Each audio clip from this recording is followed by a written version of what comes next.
السلام علیکم ورحمۃ اللہ وبرکاتہ۔ نحمدہ ونستعینہ ونصلی علی رسولہ الکریم۔ اعوذ باللہ من الشیطان الرجیم، بسم اللہ الرحمن الرحیم۔ آمنوا کما آمن الناس، صدق اللہ العظیم، وصدقنا ذلک من الشاہدین والشاکرین، والحمد للہ رب العالمین۔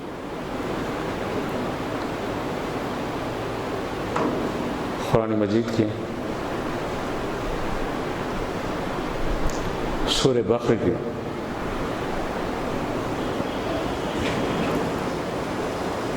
ایک نہایت ہی جامع و مختصر آیت مبارکہ کی تلاوت کا شرف حاصل کیا گیا۔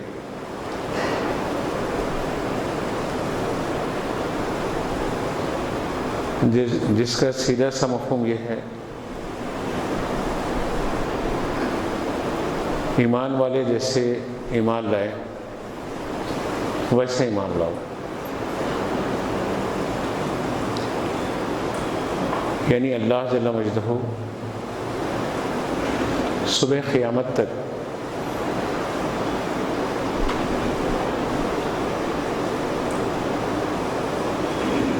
ایمان کس طریقے سے لانا ہے اس کا واضح راستہ ہم کو بتا دیا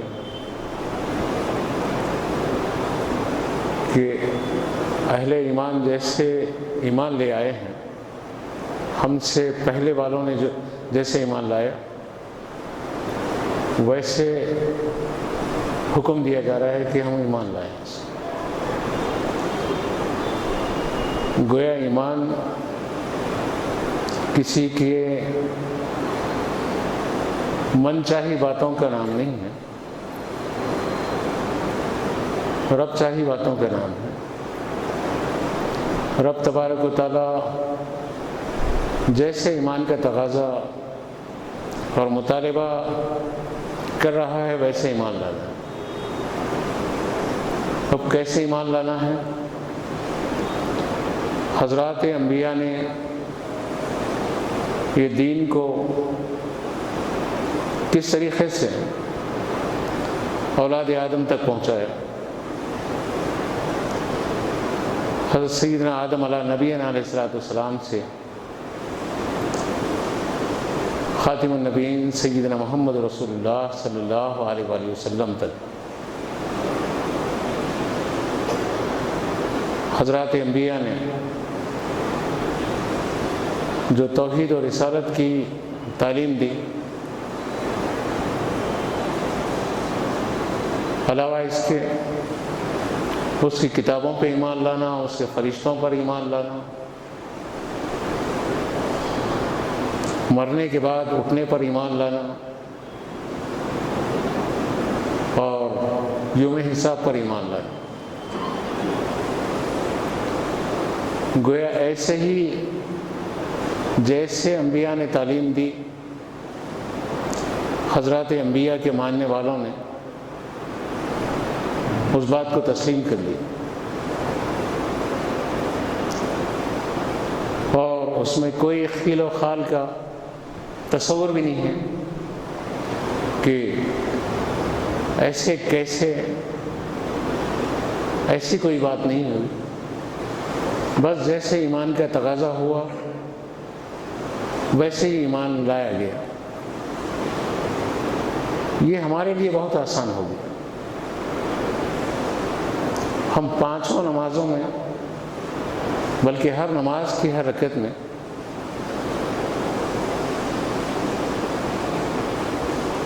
صراط الذین انعمت علیہم، انعام والوں کا راستہ طلب کرتے ہیں، اور انعام والوں کا راستہ وہی ہے جو ایمان والوں کا راستہ ہے۔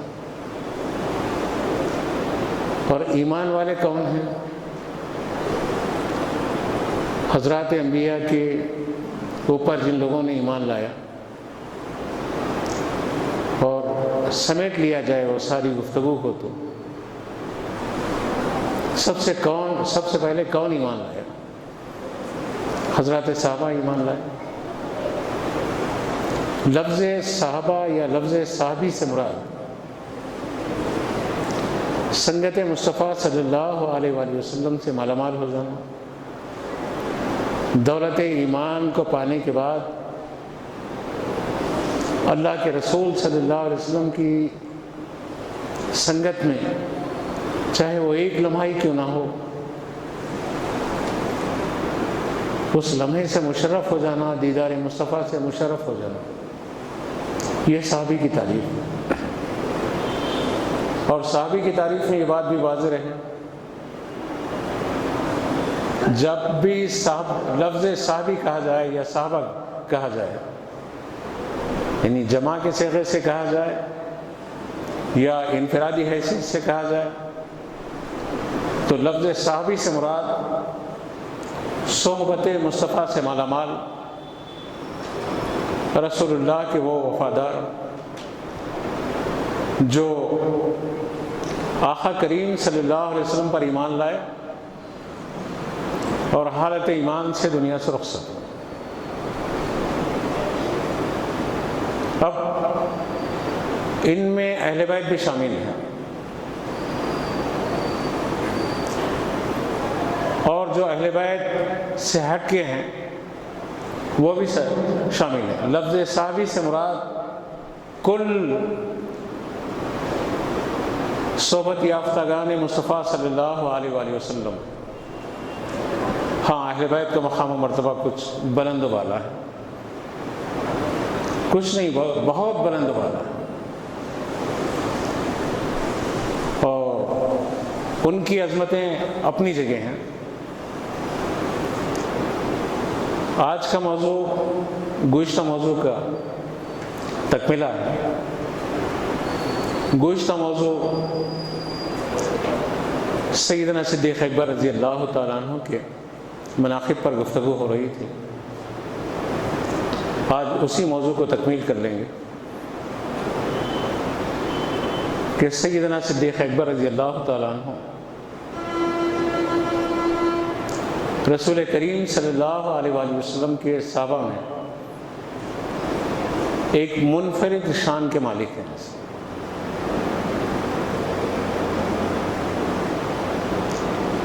اور سید عالم صلی اللہ علیہ وسلم کے دین کے لیے آپ کی قربانی ہے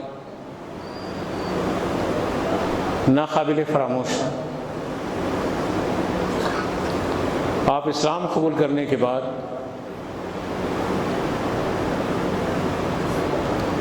نہ صرف اپنے وجود کو، اپنی ذات کو خطرے میں ڈال لیا، بلکہ اپنی دولت کو بھی ان لوگوں پر خرچ کیا کہ جن کی جانیں خطرے میں تھیں۔ بتایا جاتا ہے کہ 40,000 درہم و دینار کے مالک تھے آپ،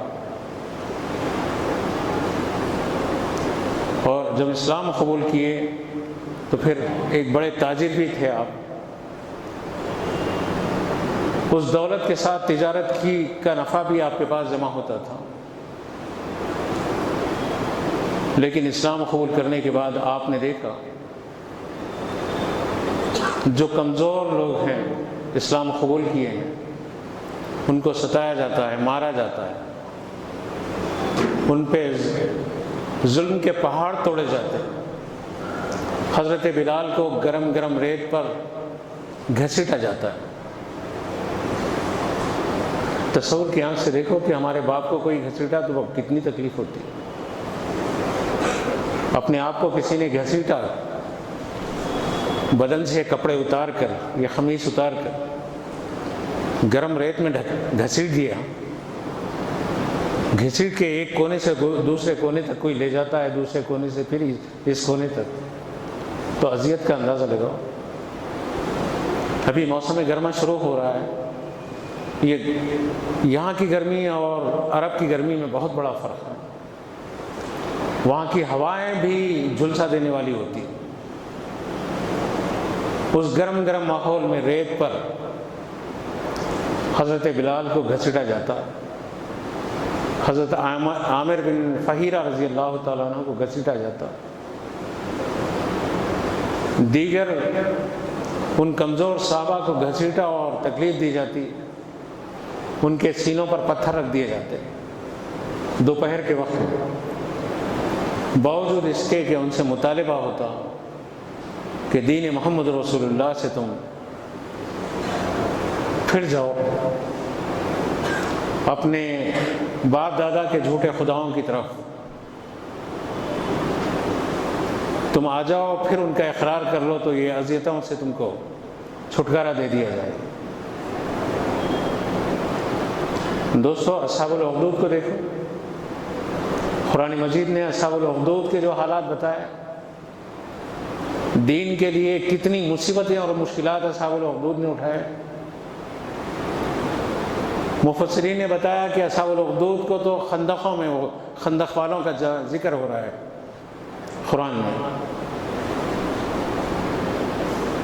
آدھا آدھا جسم ان کا زمین میں گاڑ دیا جاتا کھود کے، اور اس کے بعد بعض روایتوں میں آیا کہ ان کو پتھروں سے مار کے شہید کیا جاتا، اور اسی لیے شہید کیا جاتا کہ وہ ان کے نبی پہ جو ایمان لائے ہیں اس ایمان سے پلٹ جائیں، باوجود اس کے کہ وہ کبھی ایمان ایک ایسی تاثیر ہے، ایسی خوبی ہے جس کی لذت جس کو مل جاتی ہے، اس کے بعد دنیا کی ہر قسم کی تکلیف کوئی حیثیت نہیں رکھتی۔ اصحاب الاخدود کے بارے میں ایک روایت تو یہ بھی ہے، علامہ ابن کثیر نے لکھا اور دیگر معتبر تفاسیر میں اس روایت کو نقل کیا گیا، گڑھے کھودے جاتے، اس میں ان کو نفس گاڑا جاتا، نفس گاڑ دینے کے بعد نفس بدن پر آرا چلا دیا جاتا۔ تصور کرو کیا دین کے لیے ایسا کوئی وقت آیا؟ نہیں، لیکن تلک الایام نداولها بین الناس، دنیا میں حالات بدلتے رہتے ہیں ایسے۔ ابھی آپ نے دیکھا تھا میانمار میں کیا ہو رہا تھا، معصوم بچوں کے ٹانگوں کو پکڑ کے گھما گھما کے پھینکا جا رہا تھا، ان کی ناشوں کو پٹکا جا رہا تھا، ان کو کاٹا جا رہا تھا۔ جو صاحب اقتدار یہ ظلم کر رہے تھے، پچھلے 2 ہفتے کے اندر وہاں کے فوجیوں نے پھر بغاوت کی، اور اس کے بعد جو اقتدار پہ تھی اس کو پھر پنجرے میں ڈال دیا گیا۔ تو ہمارا خون رہے گا نہیں جاتا، ہم پر زیادتیوں اور ظلم کے پہاڑ اگر تم توڑ لیتے ہو تو ٹھیک ہے جی، جن کو اللہ منتخب کرتا ہے دین کے لیے، جو چون لیے جاتے ہیں دین کے لیے، جو ستائے جاتے ہیں دین کے لیے، جو بے گھر کیے جاتے ہیں دین کے لیے، جو جلائے جاتے ہیں دین کے لیے، جو کاٹے جاتے ہیں دین کے لیے، جو ہلاک کیے جاتے ہیں دین کے لیے، وہ صرف وقتی معاملہ نہیں رہتا ہے، بلکہ ان کا معاملہ تو اللہ کے نزدیک بہت اعلیٰ اور عرفہ ہوتا ہے، لیکن اس میں ہمارا بھی امتحان رہتا ہے۔ میں عرض کر رہا تھا کہ سیدنا صدیق اکبر رضی اللہ تعالیٰ عنہ اپنے عہد میں جو لوگ ستائے جاتے تھے ان کو اس تکلیفوں سے، اس اذیت رسانی سے، ان پریشانیوں سے نجات کے لیے، چھٹکارے کے لیے اپنی دولت اللہ کی راہ میں خرچ کر کے ان غلاموں کو آزاد کرواتے تھے۔ سر فہرست حضرت بلال ہے۔ حضرت بلال کے بارے میں بتایا جاتا ہے، اس تکلیف میں آپ نے حضرت بلال کو دیکھا اور بلال کی زبان پر ایک ہی لفظ ہے، اللہ ایک ہے، احد ہے، بس۔ صدیق اکبر انتہائی رقیق القلب، آپ بلال کے اس مالک کے پاس گئے جس کی غلامی میں حضرت بلال تھے، کہا کہ اس غلام کو آزاد کرنے کے کیا پیسے ہیں؟ اس نے موٹی رقم کے ساتھ یہ کہا کہ انڈے کے برابر سونا بھی دینا پڑے گا۔ صدیق اکبر نے کہا کہ ٹھیک ہے، اچھی بات۔ آپ نے اس شرط کو منظور کر کے حضرت بلال کو اس اذیت سے بچایا۔ حضرت عامر بن فہیرہ رضی اللہ تعالیٰ عنہ ان کو خریدا، حضرت فقیہہ کو خریدا۔ کتنے غلام اور لونڈیے ہیں جن کو سیدنا صدیق اکبر نے اپنی دولت اللہ کی راہ میں خرچ کر کے اذیتوں سے بچایا، ظلم زیادتیوں سے بچایا۔ اب دیکھنا یہ ہے کہ ان حالات میں سیدنا صدیق اکبر کی جو خصوصیت ہے اور آپ کا ایک خاص مقام ہے، اسلامی تاریخ کے ہر نازک ترین موڑ پر، چاہے جان کا معاملہ ہو، مال کا معاملہ ہو،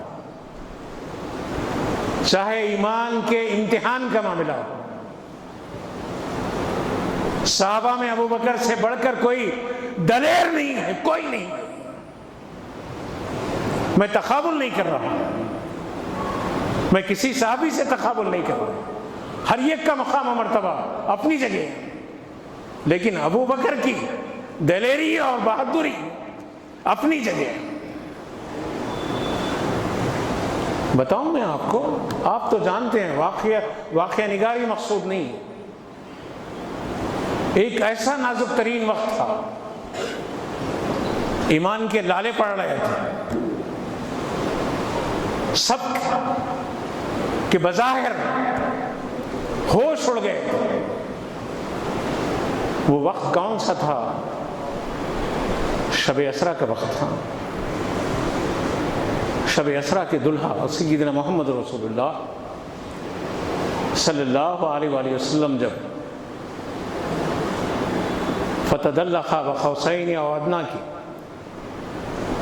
عزت سے مشرف ہو کر وادی بطحا کی طرف آئے تھے، اور مشرکین مکہ کے سامنے آپ نے جب یہ کہا تھا کہ میرے رب نے مجھے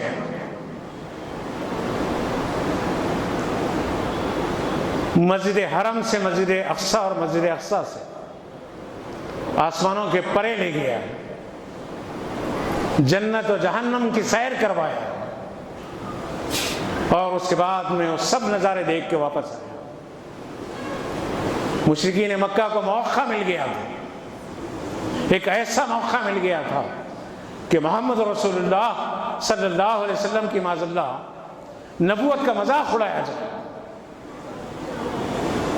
اور لوگوں کو بتا دیا جائے کہ یہ کیا بات کر رہے ہیں، کہاں وادی بکہ ہے اور کہاں ملک شام ہے، مسجد اقصی ہے، اور رات کے ایک حصے میں تھوڑے سے حصے ہیں کہ سفر کر کے واپس بھی آ گئے ہیں۔ کمزور مزاج لوگوں کو بہکانے کے لیے مشرکین مکہ اس ہتھیار کو استعمال کر رہے تھے، اور ایسے موقع پر جب اشرار و فجار مکے کے سیدنا صدیق اکبر کے پاس گئے اور کہا کہ سنا آپ نے، آپ کے صاحب کیا کہتے ہیں،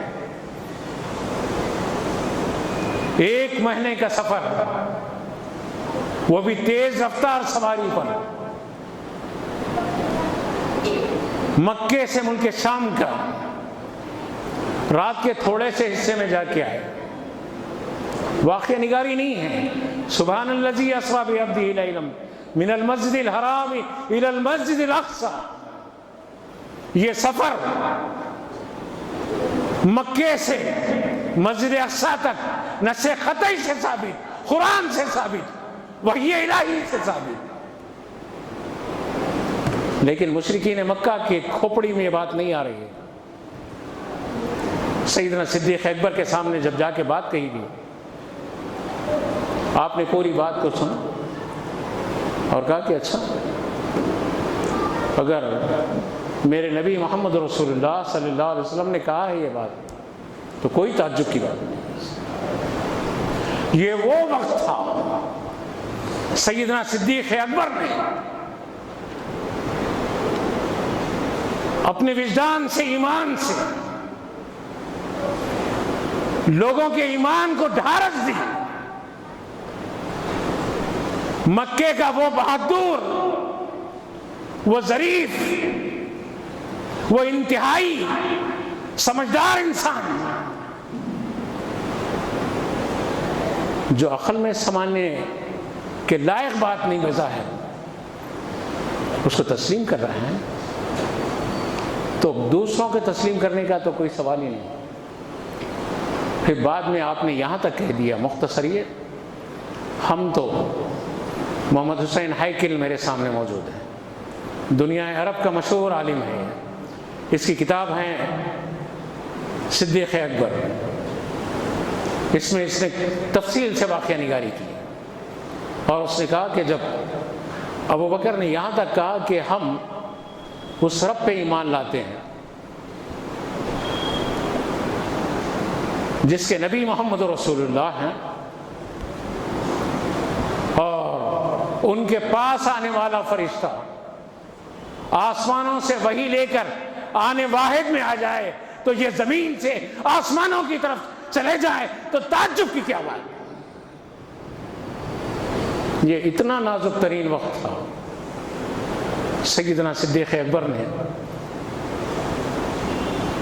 ایمان کے کمزور لوگوں کو تقویت پہنچائی، اور اس موقع پر آپ نے اپنی قوت ایمانی کا اس طریقے سے مظاہرہ کیا۔ کون صدیق اکبر؟ بدر کا موقع ہے، اللہ کے رسول صلی اللہ علیہ وسلم اپنے صحابہ کو لے کر میدان بدر میں ہے، رات کا سناٹا ہے، کائنات کا آخری نجات دہندہ محمد رسول اللہ صلی اللہ علیہ وسلم اللہ کی بارگاہ میں سجدریز ہیں اور زار و خطار ہو رہے ہیں کہ اے اللہ یہ تھوڑے سے لوگ ہیں، اگر ان پر کفار غالب آ جائیں تو تیرا نام لینے والا پورے زمین پر کوئی نہیں رہے گا صبح قیامت تک۔ کتنی بڑی بات، کس کو کہا جا رہا ہے؟ حضرات صحابہ کی جماعت کو کہا جا رہا ہے۔ حضرات صحابہ کو اللہ کے رسول یہ عزت دے رہے ہیں کہ خدا کی خدائی کا اب بھرم جو ہے انہی صحابہ کے سروں پر ہے۔ صدیق اکبر قریب آ رہے ہیں تو دیکھ رہے ہیں کہ اللہ کے رسول سسک سسک کے رو رہے ہیں، سسک سسک کے رو رہے ہیں۔ صدیق اکبر نے ڈھارس دی اور آقا کریم صلی اللہ علیہ وسلم سے فرمایا کہ اے اللہ کے رسول آپ غم نہ کریں، آپ کے رب نے آپ سے وعدہ کیا ہے غلبے کا۔ بظاہر دیکھیں کہ کتنی تعداد ہے حضرات صحابہ کی، 313، اور صدیق اکبر کا ایمان، صدیق اکبر کا وجدان، صدیق اکبر کا یقین بتا رہا ہے اے اللہ کے رسول آپ کے رب نے جو آپ سے غلبے کا وعدہ کیا ہے وہ پورا ہو کے رہے گا۔ کیسے نازک ترین موقعوں پر سیدنا صدیق اکبر کا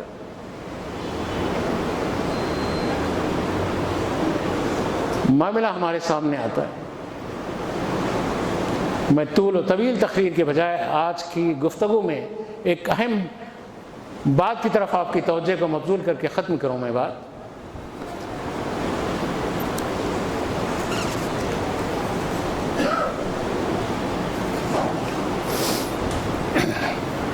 فتنوں کا دور ہے، شدت سے فتنے حضرات صحابہ پر حملہ آور ہیں، بیرونی فرقوں سے بھی حملہ آور ہے، اندرونی صفوں سے بھی حملہ آور ہے، اور اتنے حملہ آور ہیں کہ کوئی کہتا ہے کہ ابو بکر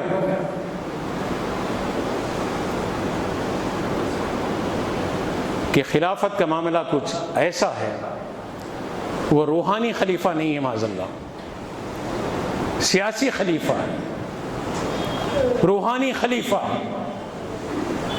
شریعت کے اعتبار سے ابو بکر خلیفہ اول ہے، لیکن طریقت کے اعتبار سے علی خلیفہ اول ہے۔ کوئی یہ کہتا ہے، یہ بات نہیں ہے دوستو، یہ بات نہیں ہے۔ طریقت اور شریعت جدا نہیں ہے، جدا نہیں ہے۔ شریعت کے تابع ہے طریقت، اور سیدنا صدیق اکبر ہر حیثیت سے خلیفہ بلا فصل ہے۔ چیخ رہے نا ممبروں سے، چیخ رہے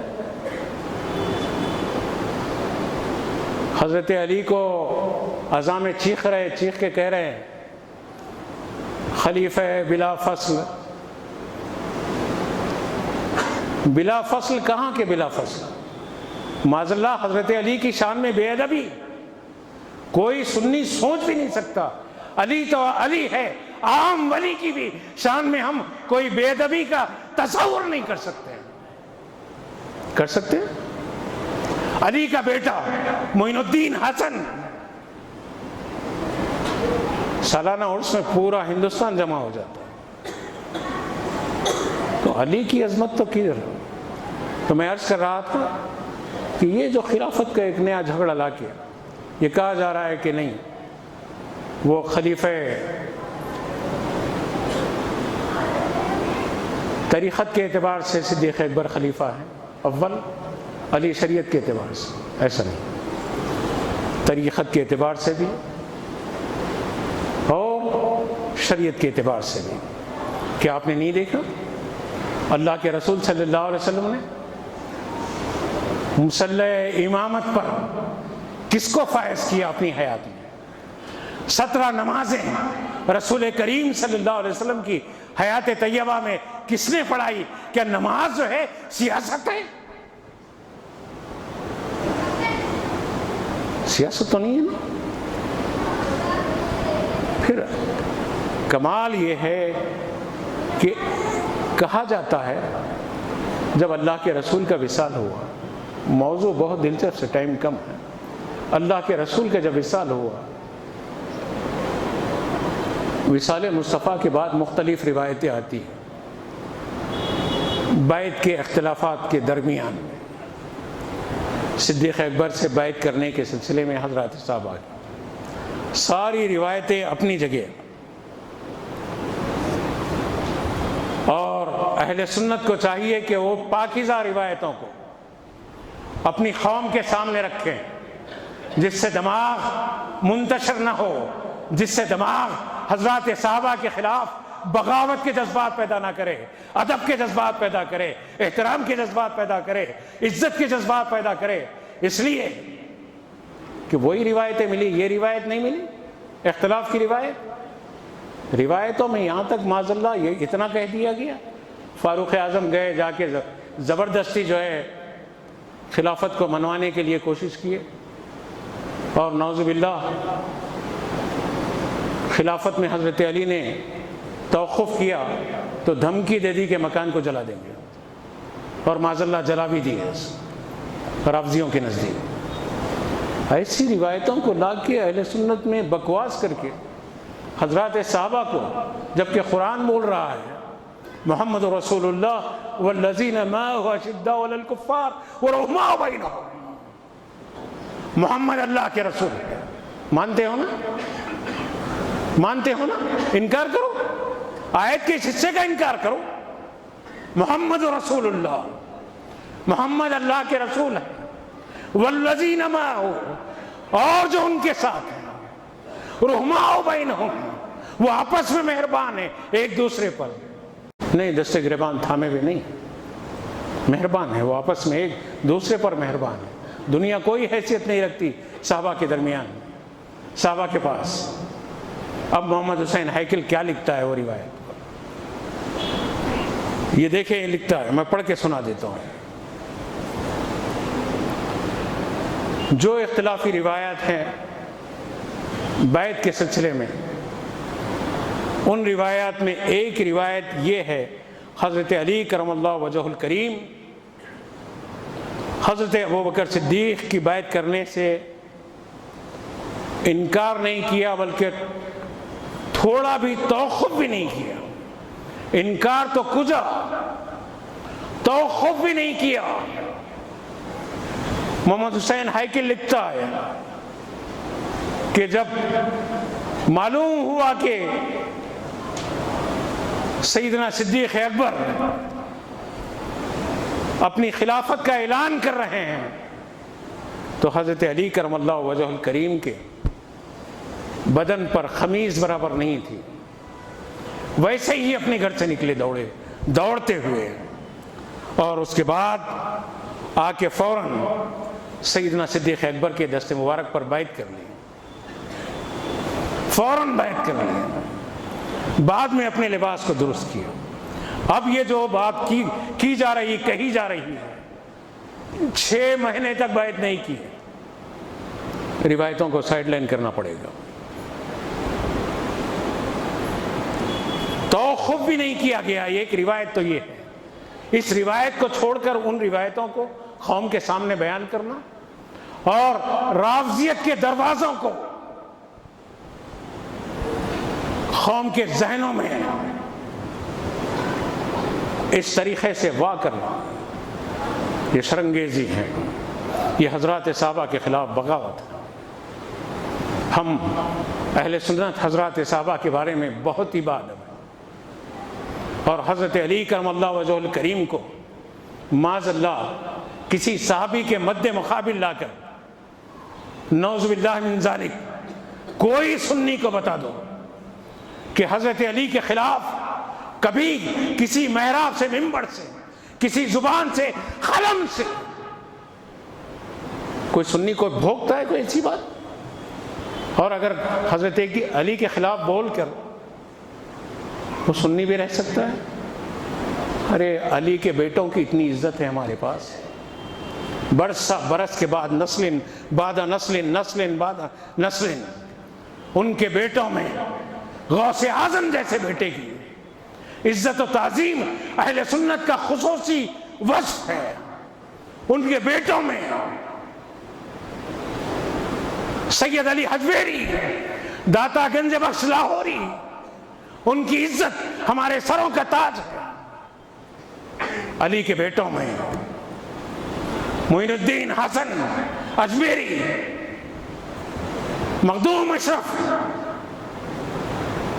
جہانگیر سمنانی، سید محمد گیس و دراز بندہ نواز، جن کی عزتوں کو ہم اپنے سر آنکھوں پہ رکھتے ہیں، تو علی کی عزت کا کیا معاملہ، علی کی عظمت کا کیا معاملہ، علی کے وقار اور علی کے مقام کا معاملہ؟ حب علی بلا شبہ ایمان، بغض علی بلا شبہ نفاق۔ یہ حدیث میں آیا ہے کہ مومن علی سے بغض نہیں رکھ سکتا، اور کوئی کسی سے پوچھ لو، علی کے بارے میں دل میں کوئی میل ہم تصور بھی نہیں کر سکتے۔ ہم مومن ہیں، تم بول لو تم مومن مومن، تمہارے سینے کوٹے جا رہے ہیں نا خوب، کتنے مومن ہیں یہیں دیکھ لو تم، لیکن مومن تو ہم ہیں، ہمارے دلوں میں تعظیم ہے، احترام ہے، عزت ہے، محبت ہے۔ ہم جو ہے توہین کا تصور تو بہت دور کی بات ہے، بے ادبی کا بھی تصور نہیں کر سکتے۔ بات ختم کرتے ہوئے عرض کروں، ارے ہمارے محراب و منبر کی یہ عزت ہے، ہمارے محراب و منبر کا یہ مقام ہے، ہمارا امام خطبہ ختم کرتا ہی نہیں ہے تا وقت کے صحابہ کا نام نہ لیں، صحابہ میں خلفائے راشدین کا نام نہ لے لیں، خلفائے راشدین میں ابو بکر صدیق کا نام نہ لے لیں، اور ابو بکر صدیق کے نام کو افضل البشر بعد الانبیاء، انبیاء کے بعد بہترین انسان، بہترین افضل ترین انسان ابو بکر. ہم تو ہر جمعہ ہمارے کان اس عزت سے مالا مال ہوتے ہیں، ہماری امام کی زبان اس عزت سے مالا مال ہوتی ہے.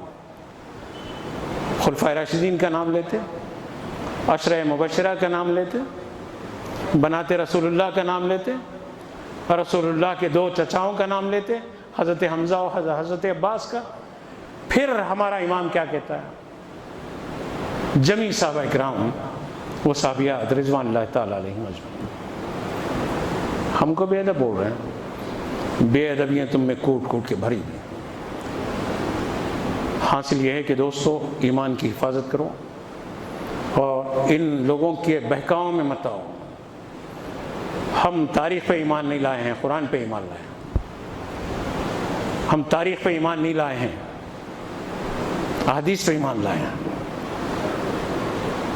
الحاصل یہ کہ آمنوا کما آمن الناس، ایسے ایمان لاؤ جیسے ایمان تم سے پہلے والوں نے ایمان لایا ہے بس. اور کوئی جو ہے نئے ایمان کی ضرورت ہی نہیں ہے. ہم سے پچھلے والوں نے جیسے ایمان لایا ویسے ہی ایمان لانے کا تقاضا ہے. وآخر دعوانا ان الحمدللہ رب العالمین. بہت سر